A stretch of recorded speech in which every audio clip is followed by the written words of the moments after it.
Hello everybody and welcome. Today we are about to be discussing how to create custom Shopify redirects. Now before we start, make sure you click the link below to get the best Shopify free trial and start your business with some exclusive bonuses. So to create custom redirects, you simply need to get a redirect integration installed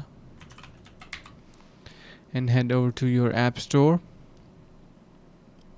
And here you can see we have various redirect